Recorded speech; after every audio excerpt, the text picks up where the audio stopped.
Hello and welcome. My name is JodieLynn Craven, founder of Abundance Consciousness, and this is my dear friend Heather Marie. Hi, I'm Heather Marie, founder of Soulgate. Welcome to Channel Squared, where we have extraordinary conversations about everyday life topics. Yeah, today we're talking about reality. We all know that we are multi-dimensional beings, and that each soul is a vital piece to the whole. And that makes us powerful. That makes us creators. But knowing all that you know, how do you tap into the power, to that power and create a new reality? Ooh, so much fun. Well, Well, I go think ahead. that, sometimes people think that, just because they are, um, souls having a human experience, that they have no control over the experience that they have. And that's just not true. Absolutely. Hmm. We have all the control. Exactly. I Yeah, had a hair thing going on just that's okay. now.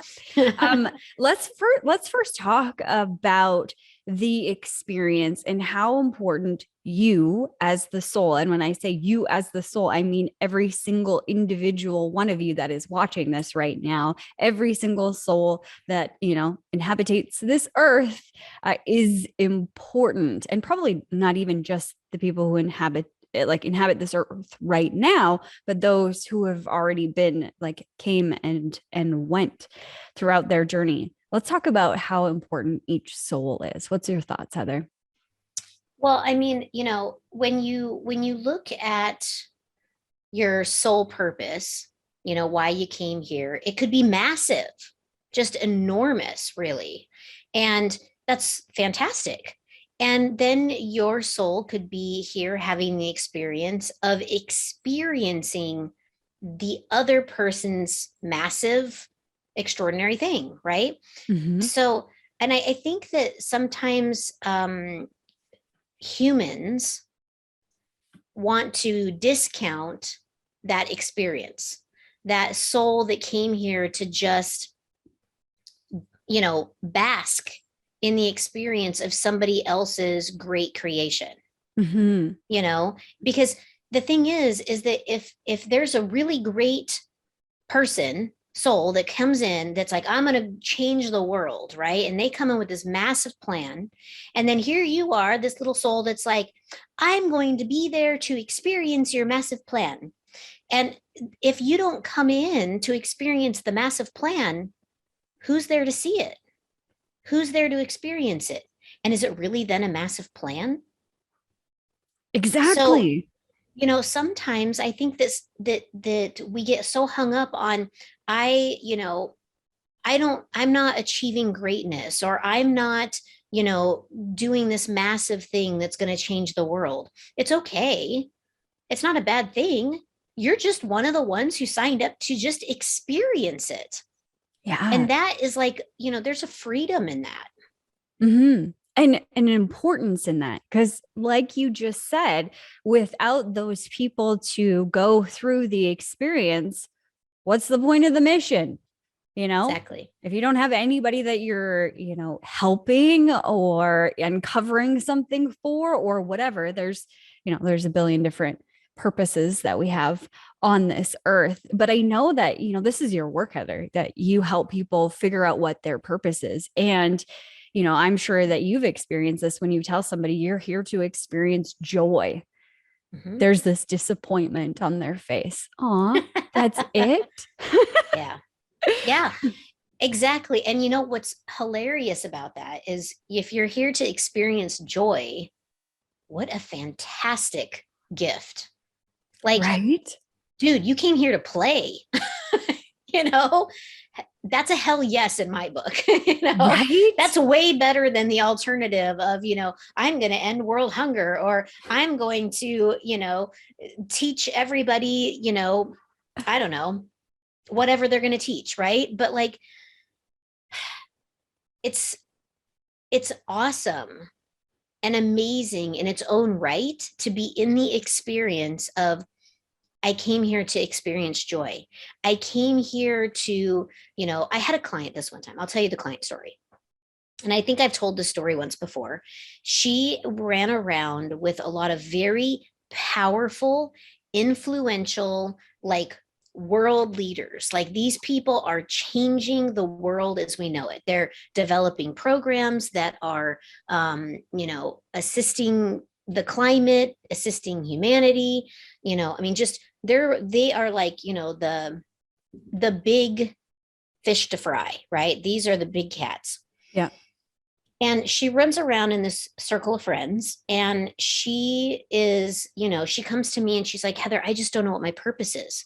I have all these friends, this is what they do, and it's like, who am I? Like, here I am not doing any of this cool shit. She's like, but I like being in their cool shit, but I just not doing any of the cool shit. So like, what do you think? Can you please tell me? Can you tell me why I'm here so that I can get on with my cool shit?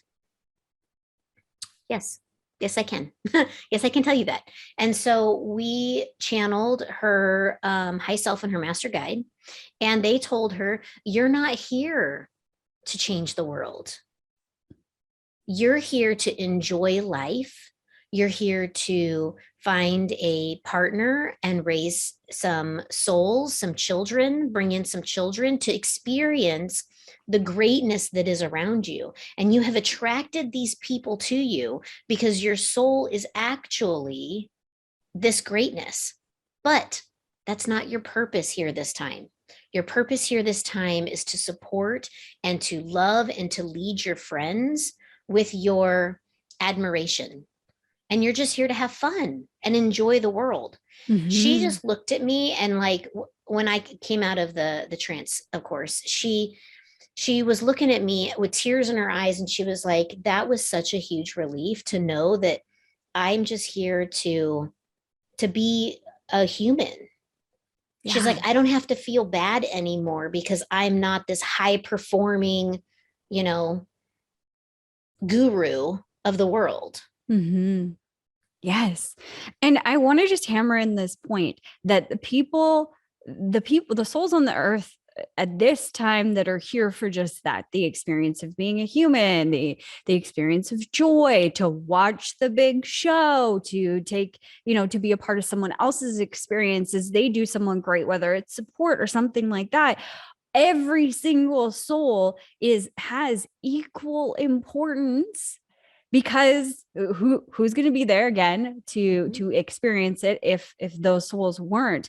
But also there's a ripple effect when it comes to you standing in your purpose. So if your purpose is joy and you actually lean into that for your life, and you go out and make it your mission to have the most joyous experience that you could possibly have, then that ripples out, and that, encourages people to keep going. That, just you being in a room lifts up the energy of the room. There's all of these amazing things that come through when you are sitting in your power of what you came here to do, even if that is experiencing joy. I was going to say just experiencing joy. That is huge and life-changing for humanity. Because imagine if, what do they say? Like 10% of a population could meditate and change the outcome of a town or something, or a city, for peace.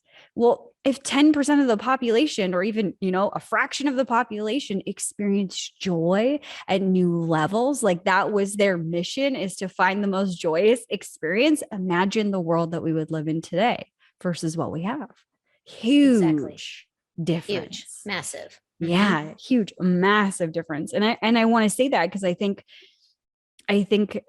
looking back on my experience, the way that I liken this is I look back at the people, and you've said this too, looking back at the people who have been in your life, that made an impact on your life, whether it was your spouse or your kids or your great uncle or your grandpa or your grandma or whatever it was. And your experience in this lifetime would be drastically altered if they weren't in it for whatever period of time that they were in it. That is the importance of being a soul on this planet has. Right. Yeah. And I want to take a pause here for just a second and for this to really sink in. You just said, think for a moment about what your life would be like if your partner, your child, your favorite Uncle Ned was not a part of your experience. How would your life be different? Like, when you think about it from this place, these people are here to support you, to love you, to cheer you on, to bring you lessons and experiences. And if they weren't here in your life, what would that life look like for you? Now, there's going to be some people that are watching this that are in a terrible relationship. Maybe they have a terrible relationship with their partner or their ex or whoever, and maybe their kids are little rotten turd heads, and maybe they are thrilled that their Uncle Ned died. Okay, maybe we'll have someone like that. I don't think we will, but if we do, if you didn't have them in your life ever, would you be the same person that you are today? 100% no. No way. No way. No way. I think that there is always a silver lining or a benefit or something to learn, even through the toughest things that I've ever been through. It created me. It brought me to a new understanding of who I am, what I'll put up with, where my boundaries lie, what I want for my future, all of these things. And we're going to talk about perspective a little bit later. But as a way that you can co-create your reality. So remind me to come back to that. But I love that, Heather. I think that's so important. And I think a lot of times when we're looking for a big mission, it's because we want to do something great for the ones that we love. We want to make a lot of money so we can impact our family, take them on vacations, take care of them, retire our parents or our spouse, or, these are kind of the things that I have heard when people are making their goals to make more money. And the interesting thing is that if you look back at the people who have impacted your life the most, I would say for me, that's my parents. But looking at the people who have impacted your life the most, that impact was probably more than likely, I would say almost 100% guarantee, not because of something they necessarily gave you, like money, or even did for you. It was the feeling that they provided while they were with you. And I think we get so caught up in things and stuff that we forget that, Mother Teresa had an incredible impact on the earth, and yet she was poor. So impact doesn't I guess direct line connect to money. Yes, you can make an impact with money, but a lot of times when we're looking at the most impactful people in our lives, it's not the people that gave us $10 or $10,000 or whatever it was. It's the people who emotionally impacted our life. Yeah, definitely. And that brought up a memory for me. When I had my spa, I had a client who I absolutely loved. I loved her. She was like a sister, I just really loved her. And she was going through a hard time in her life. She was in transition between, a relationship was ending, and, she had a lot going on. And as we worked together, I knew that she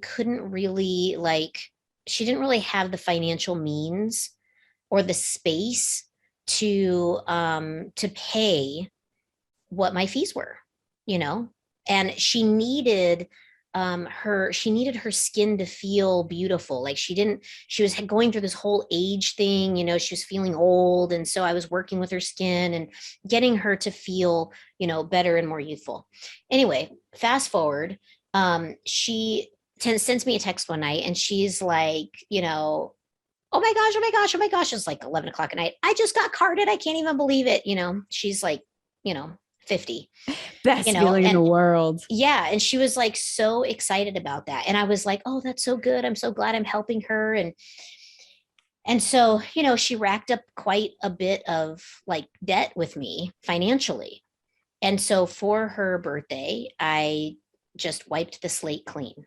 Said, it was like $5,000 or $6,000.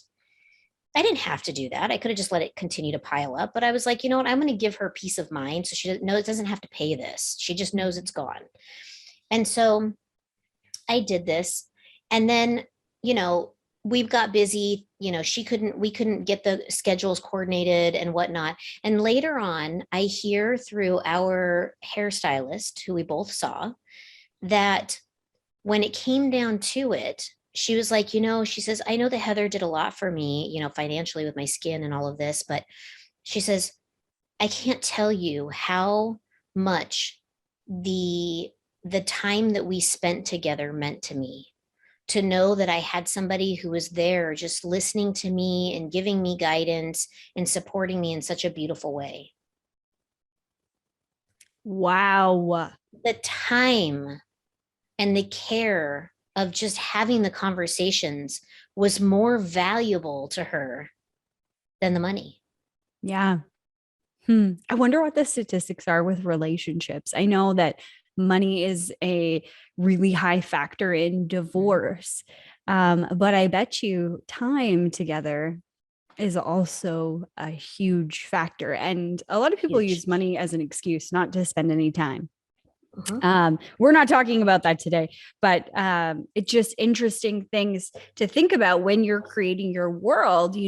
Are you limiting yourself by the amount of money that you have in your pocket right now? Because is it an absolute truth? I asked my client this. I can't remember how long ago this was, but I said, "What do you want money for?" And she said, "Well, I want to be able to drop everything and take care of my friends if I need to, or take care of my family." And that was her main thing. And I said, "So you're telling me that right now you can't?" And she's like, "Well,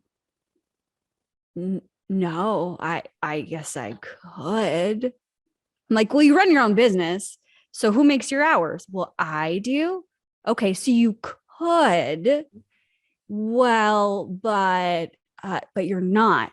Because there's either a fear that you're going to miss out on money, or a fear that I have to be doing something to earn money, and I have to have more money before I can take a break. And these are all perceptions that are creating a reality of you not being able to drop everything and take care of the people that you love, or spend time with the people you love. But it's not an absolute truth, because if something happened where someone needed you, you would drop everything just like that and you would be there, because that's the person that you are. And that was true about her. And she's like, yeah.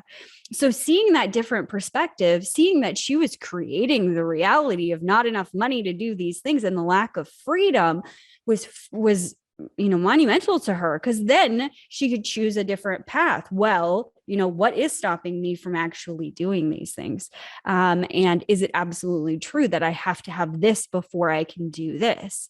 And when you start to break those attachments or those ties, you get to create your own reality. Yes.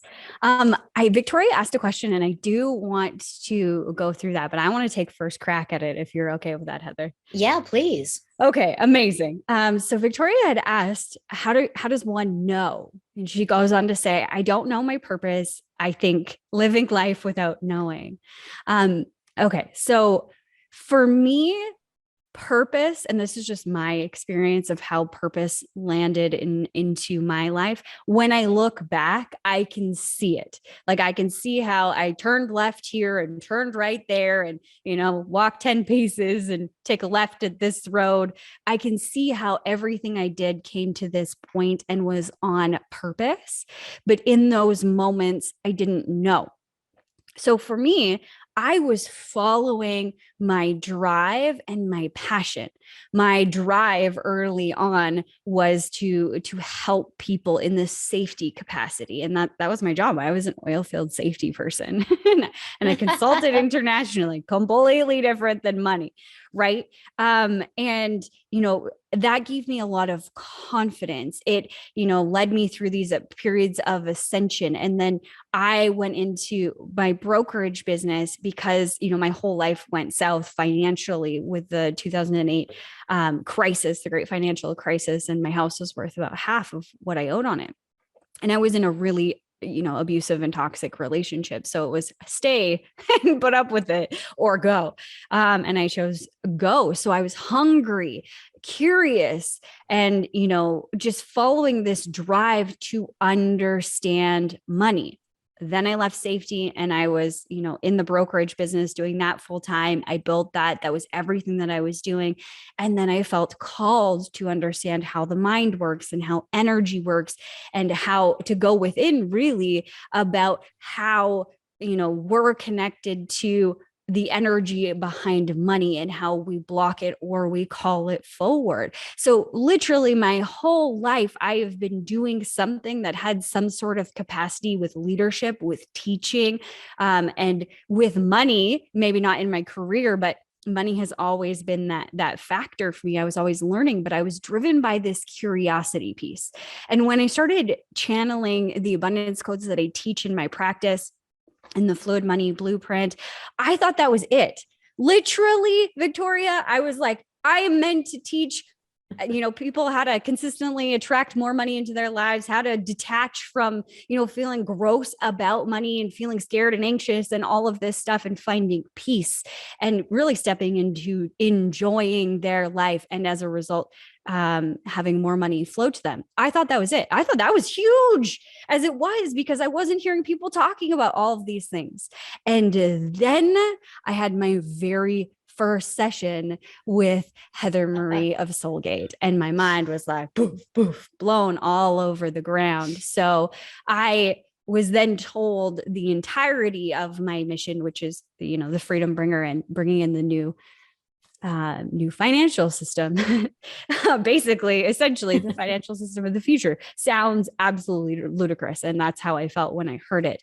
But I wouldn't have believed it was that magnitude without hearing it from someone else like Heather. So if you want the quick pace, I would just go and see Heather. If you want to try and, keep doing it on your own, look for those things that provide you joy or curiosity that you're just drawn to, and it lights up your soul to do said thing. And also remember that a lot of times we have this belief system around, I can't do what I love because I won't make any money. And I say bullshit. That is just a perception. And that, if my husband watches this dude that wrecks trucks on YouTube, like he literally buys trucks and then wrecks them. That's what his job is. And he makes millions of dollars. He's doing what he loves. So you can't tell me that you can't do what you love. Not saying that you do, anybody that's watching this, but just in case that kind of came up. Heather, for you, I mean, outside of telling people for a living what their purpose is there any other things that guided you along the way that you would want to give us pieces of advice for individuals watching right now? Well, I mean, when I look at my life as a whole, I can see now, in hindsight, of course, naturally, right? It's always hindsight. I can see all of the areas in my life where connecting with people and communicating truth has been a big part of my life. So, from the time I was a little girl, I would befriend the elderly. I freaking loved old people. I still love old people, right? Like, I mean, the older they are, the more that I love them and I gravitate to them. And it's like, they're just the old, wise souls, right? So, I would always be drawn to people more mature than I was. And I could have very adult conversations, very deep conversations.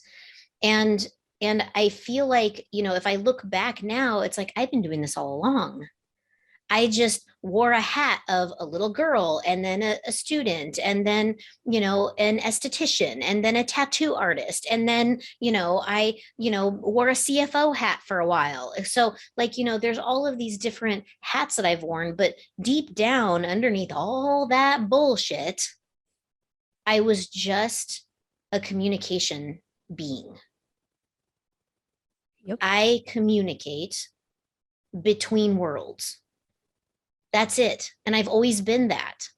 And so I think if you take a really close look at your life from the time you were born to the time you're at now, and you see your life as a whole, you can really see this one little piece that's consistent throughout all of the jobs that you've done, all of the relationships that you've had, all of the conversations that you have, the places you go, the people you hang out with.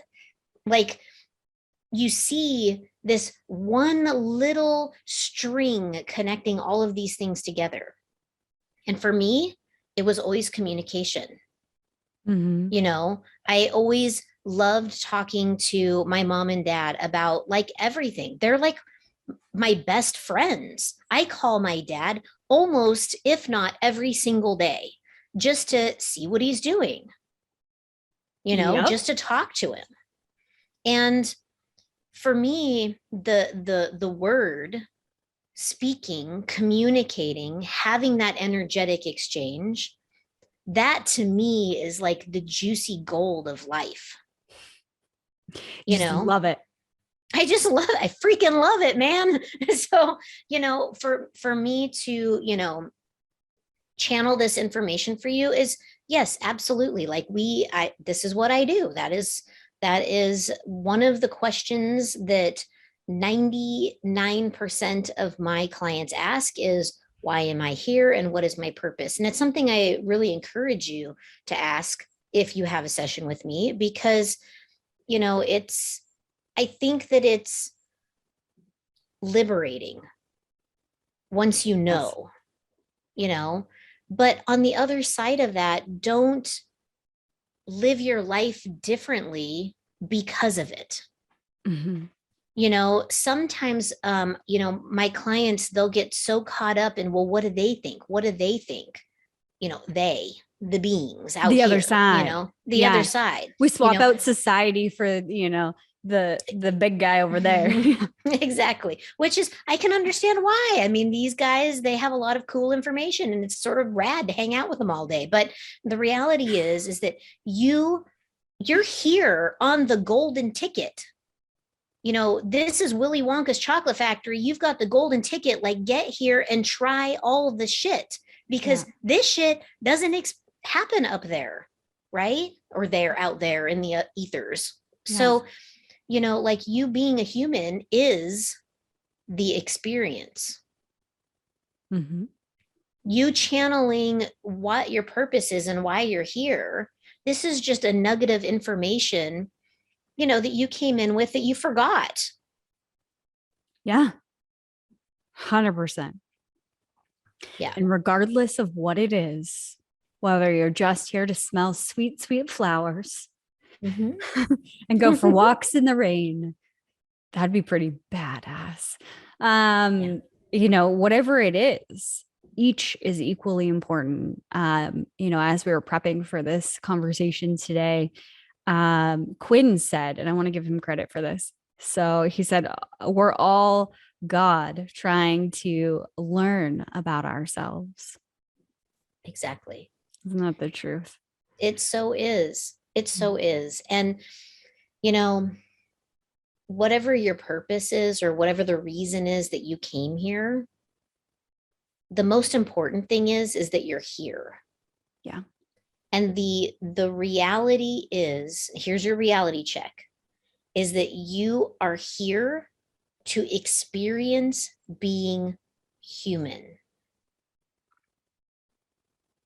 So all that massively awesome shit that you came in here to do, that's just the job. The rest of it's the play. Mm-hmm. Yeah. Whew. I think I think Victoria's brain is blowing out of her head here because she's got that little emoji that's like That's right. so fun. So fun. Well, let's shift gears and talk about the journey. Let's talk about how you become, let's call it a conscious creator of the reality that you truly desire. Mm-hmm.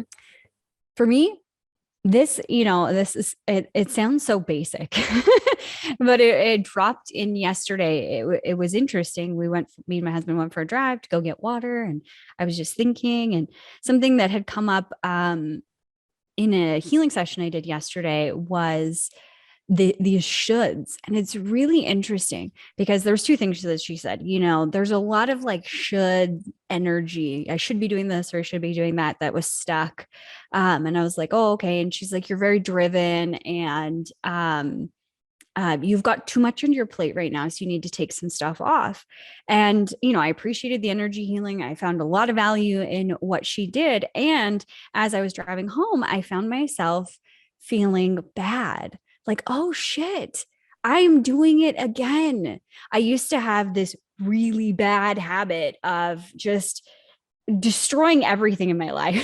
Like I was single lane focused. I didn't care about my health. I didn't care about anything else, relationships, family, whatever. I just wanted to make money, and I had to work all the time, being the first in the office, last to leave. And it was incredibly toxic. And I have shifted so much. So I was kind of, I guess, pained to see that this had crept back into my life.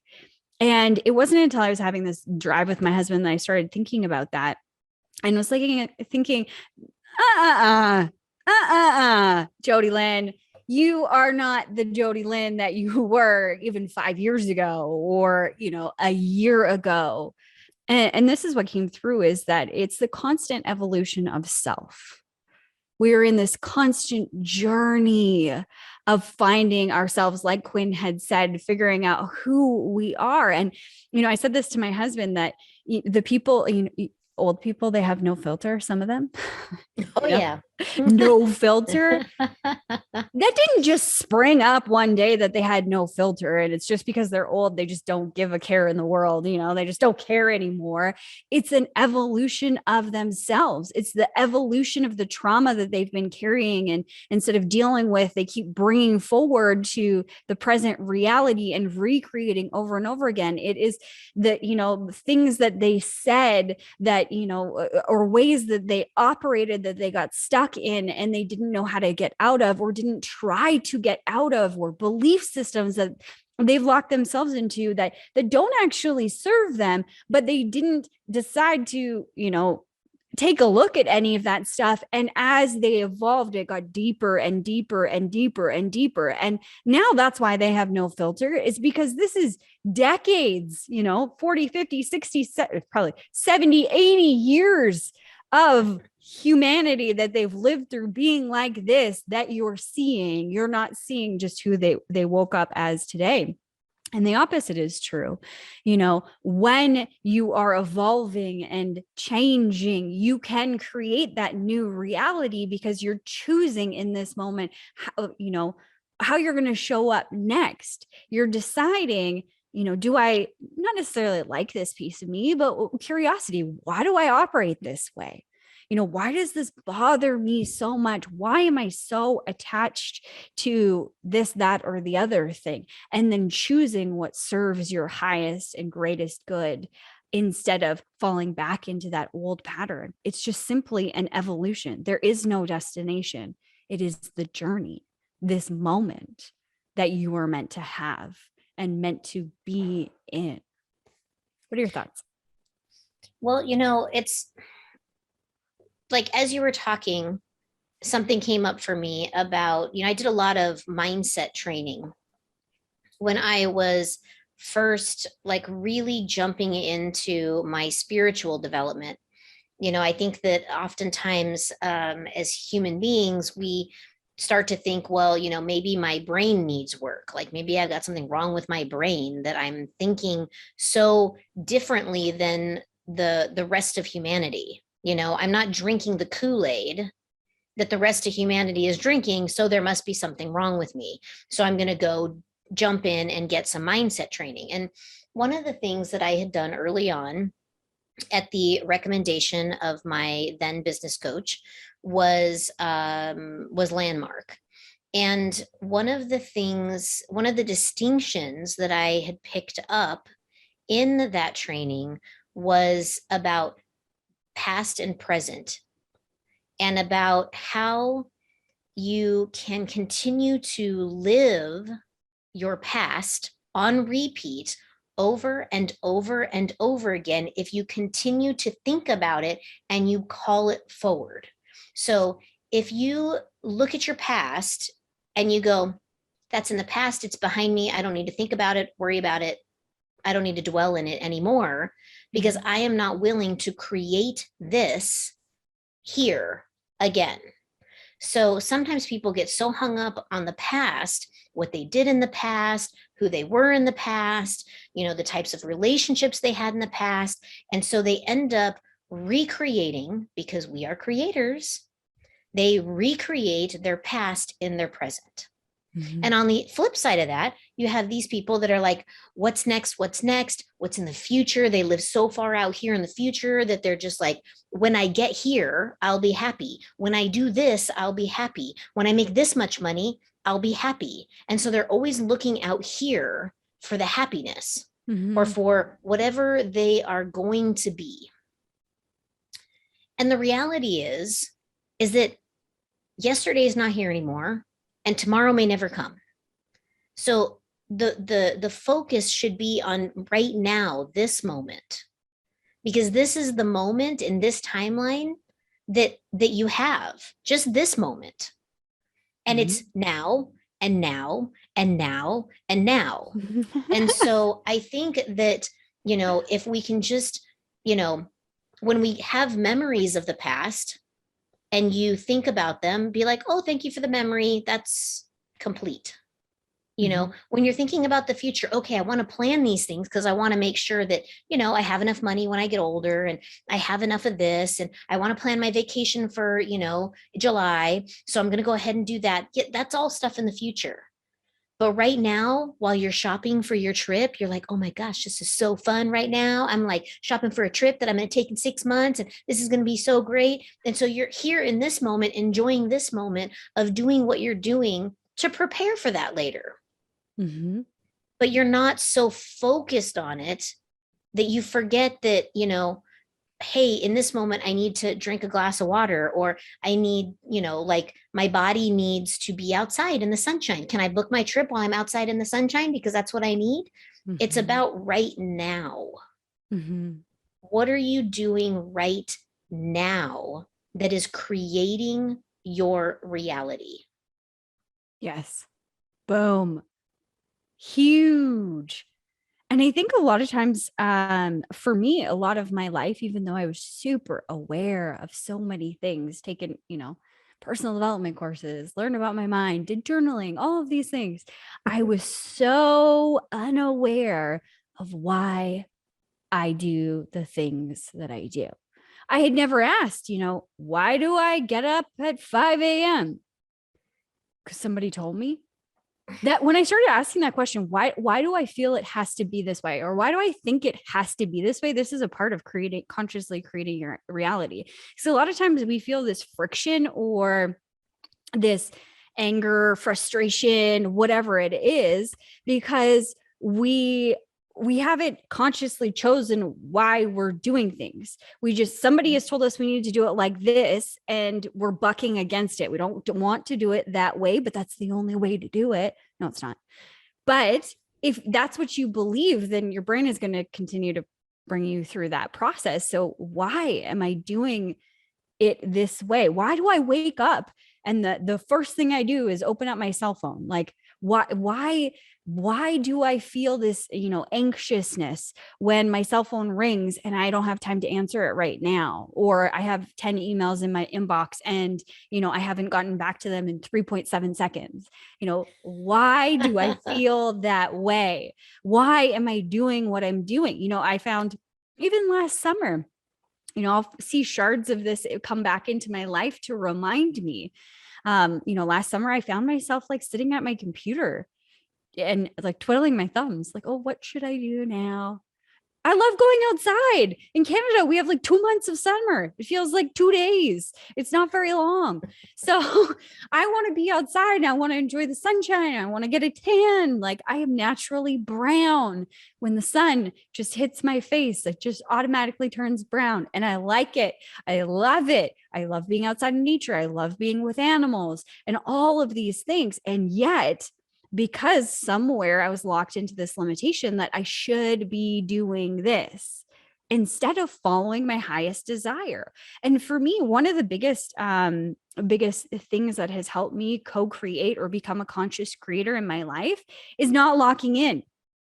Okay. What feels good today and tomorrow potentially might not feel good in 6 months from now. I used to love reading. I read, if you look at the top shelf of my bookshelf, is all like fun books to read. I read, it's called the Sookie Stackhouse Chronicles. It's True Blood, that series or whatever. My husband bought them for me a couple of years ago. Literally, I read them back to back to back over the course of, I don't know, 6 weeks or something. And I think there's like 12 books or something like that. I just poured through them. I was reading as much as possible. And then reading didn't feel that good to me anymore. I didn't really want to read personal development stuff. I didn't really want to read, romance or fiction or whatever it was. So I asked myself, what do I enjoy now? What would feel good? What would fill my cup? What would make me feel excited to do? And that is changing. It doesn't have to be set and then you can never change it.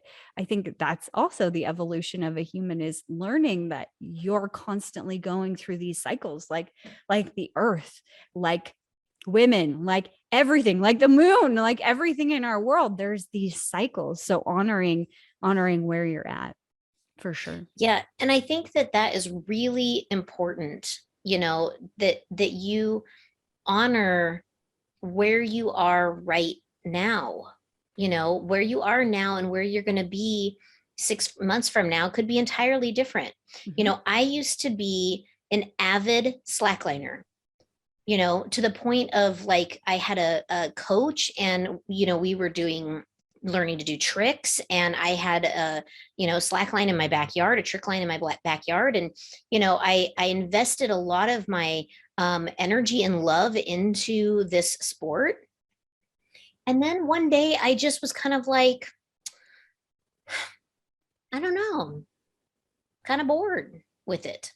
And what's funny is I went through this whole like guilt cycle that I was going to let down my coach, that I was going to let down my husband, who bought me a huge crash pad the day that we got married. That was his gift to me, was a crash pad, so that, because if I crashed, and he weren't there, at least I'd have a soft place to land, is what he says, And so like, I was like, what does this mean about me if I stop? Like, am I giving up? Am I a failure? Like, am I just a piece of crap athlete? No. No, it doesn't mean any of those things. It just means right now I'm just not into it. And, lately I've been thinking, gosh, I kind of would like to get back on my slack line again. Of course, I don't have any poles in my, to hook it up to in my backyard, but I got a little one in my house and I can kind of tinker around on that. But, like sometimes I find that like, am I doing this because I'm thinking about that girl that I was back then? The one that was flying all over the world teaching, that had, a massively successful teaching career, beauty business, slackline aficionado. Like, am I thinking of that girl? And I'm like, oh, I need to be that girl because that girl was like cool. Or am I thinking about it because I kind of miss it and maybe I should do it? So this is that reflection of asking. Like, I love that you always ask, why do I feel this way? Why do I think this way? What does this mean about me if I do this thing or not do that thing? Mm-hmm. And I think that that's a really important thing for people to take away here, for you all that are watching to take away from here, is to ask the questions. Why? What does it mean? Who am I if I, or if I don't? Mm-hmm. What might I lose if I don't or I do? And Exactly. it's not about perfection. I'm not perfect. I still have fight with my husband every once in a while. I We still all have, do. yeah, I still have like, I was going to call them meltdowns. They're not so much meltdowns anymore, but I still have these moments of like panic or doubt or whatever, because this is being human. This is surrounding yourself by other people who have emotions and experiences and thoughts and feelings and all of that stuff. You're human, and it's okay to feel all of those things. Now, what has changed for me is I have a strategy to move out of it, and I move out of it at lightning speed rather than sitting with it for days and weeks and months and whatever, years. Sometimes I don't want to deal with it. It just moves through me quicker because I've spent time in my life practicing what do I want, and what is the closest match vibrationally, energetically, to the things that I want.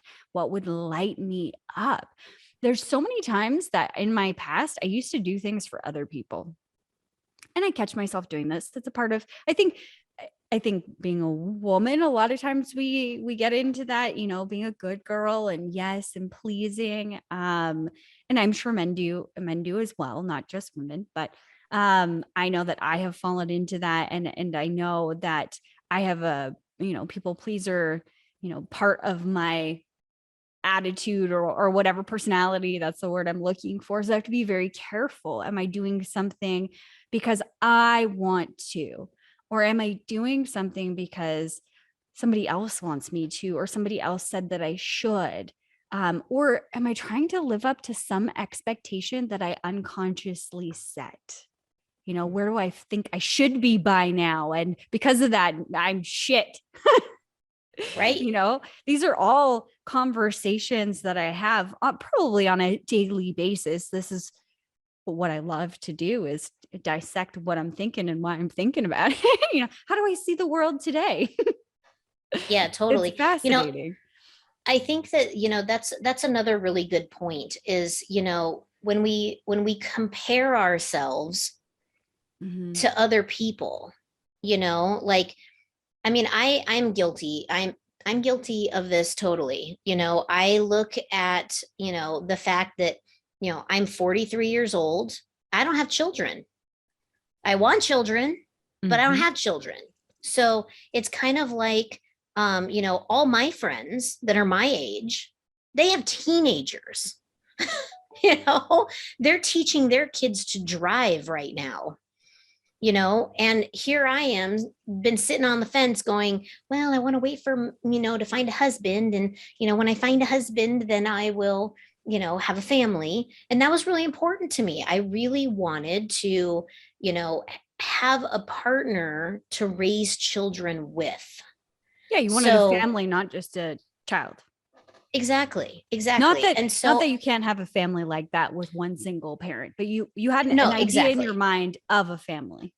Right. My idea in my mind of a family was, me, my husband, and our children. And this is the perfect world that I wanted, right? Mhm. Jody and I were talking this morning about how I need everything to be perfect. So in my perfect little world, it's me, my husband, and my children. And, I didn't get married until I was 40, 41 actually.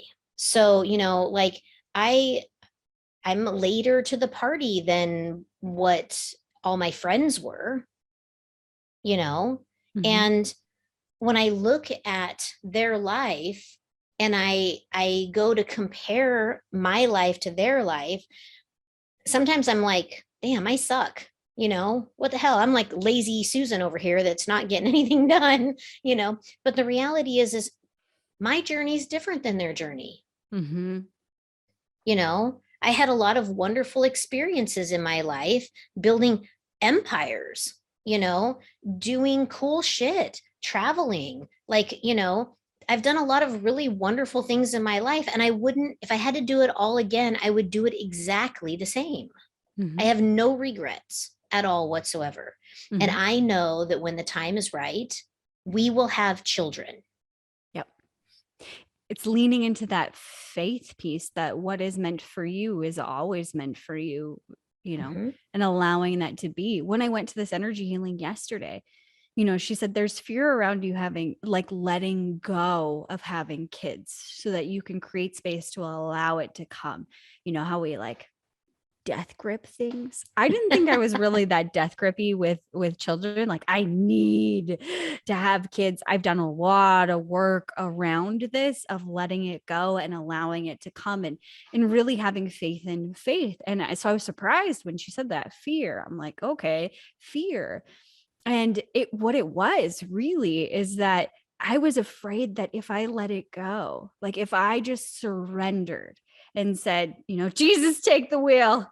It's in your hands. I know that I'm supposed to have a kid, and I know that there's divine timing behind it. And I trust you, universe. I trust you, God. I trust my body is completely intact and everything is fine with me and my husband. And having that, devout, resolute faith, stepping into that, I was afraid if I let go control in this moment of like trying to have a kid, trying to force my own will, that it would never happen because I wasn't trying anymore. So it was an old belief system of I needed to try to do this when everything in my life was saying it's going to be divine timing. Like, we've channeled my kids before and they're like, we need to come in a very specific time, but they won't tell me when.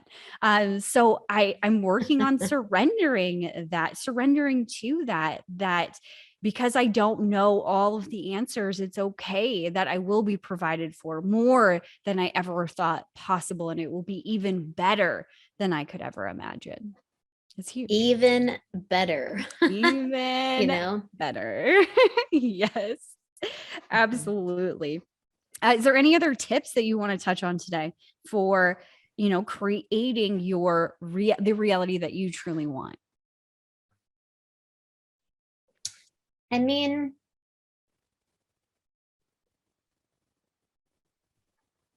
clarity is a really important piece.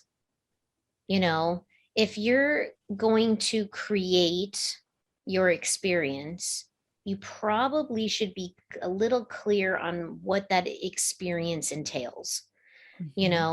You don't have to know that I'm only going to wear pink shoes on Thursday. Like, you don't have to get this granular with it, but you do need to have, a general idea of what it is that you are wanting to create, and that you are really in touch with your internal reality when you're doing this. This doesn't mean that you have to play small.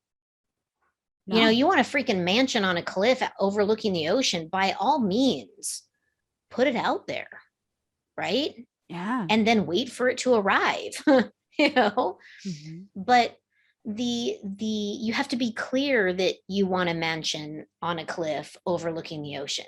You can't just, I want a house with expectations of that.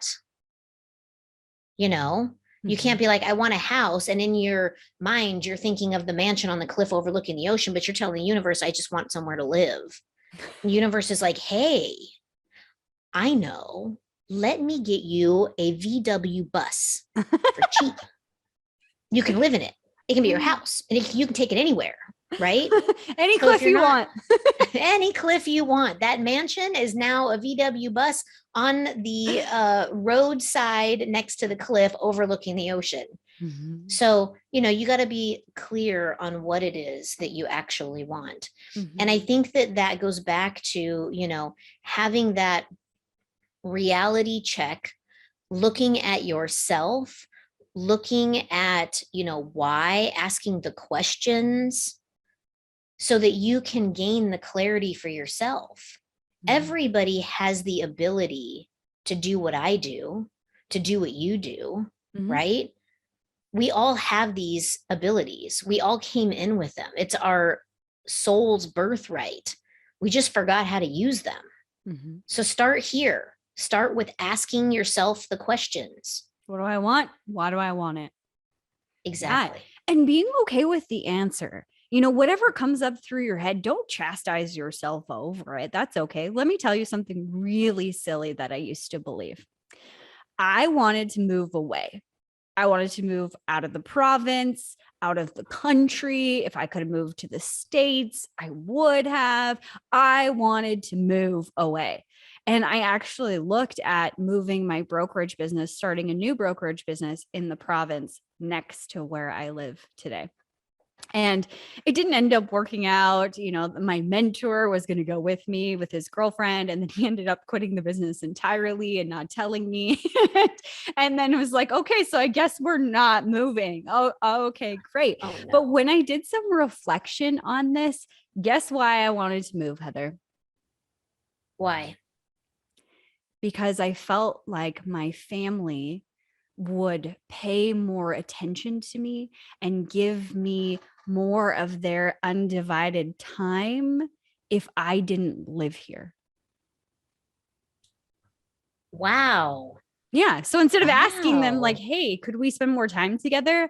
Like, I really want to spend more time together doing some of the things that we love, or, just connecting on a deeper level. I'm like, hey, let me move out, let me move away so that you'll make time for me when I come back. What a twisted, distorted reality that I had. And that's Mhm. okay. I'm not beating myself up. But when I realized that, I was like, wow, I don't want to live anywhere but 5 minutes from my parents. And that's exactly where I ended up. you know Yeah. Well, and that's such a powerful like realization to come to, that I mean, it's sad that you had that distortion, that you felt like you had to move away to get the attention that you desired. Mhm. But how wonderful that it came all the way around and you were like, oh, I just want more time with them. I Mhm. just want to live close to them. I want to be able to throw a paper airplane into their front door.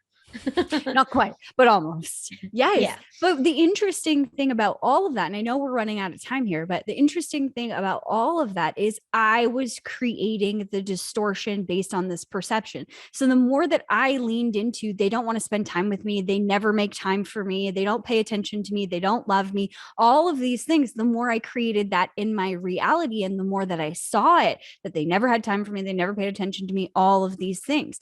When I saw it, though, that I want to move away so they'll pay attention to me, I started asking more questions. Is it absolutely true that they never make time for me? Well, no, I wasn't making any time for them.